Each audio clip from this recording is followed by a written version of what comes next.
പഠിച്ചുകൊണ്ടിരിക്കുന്നത് 4 പ്രധാനപ്പെട്ട സ്കില്ലുകളാണ്. ഒരു സെയിൽസ് ടീം മസ്റ്റായിട്ട് അറിഞ്ഞിരിക്കേണ്ട സെയിൽസിന്റെ അടിസ്ഥാനപരമായ കാര്യം. ഒന്നാമത് നമ്മൾ പഠിച്ചു, ഒരു കാരണവശാൽ നിങ്ങൾ നിങ്ങളുടെ പ്രൊഡക്റ്റോ സർവീസോ എന്ത് തന്നെ ആയിക്കോട്ടെ, നിങ്ങൾ അതിനെ വാചാലമാകാതെ ലിസൺ ചെയ്യാൻ കഴിയും. ലിസണർ, ബെസ്റ്റ് ലിസണറായിരിക്കും, ഗുഡ് ലിസണറായിരിക്കും.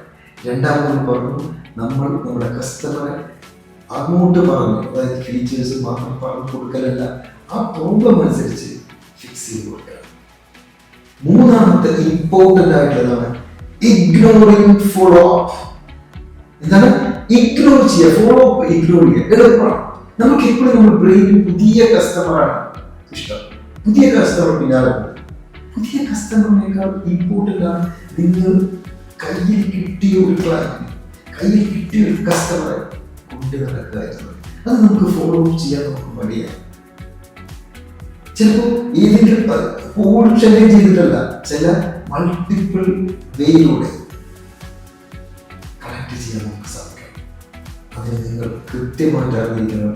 ഒരു കാരണവശാലും നിങ്ങളുടെ ഫോളോ അപ്പ് ഇഗ്നോർ ചെയ്യരുത്.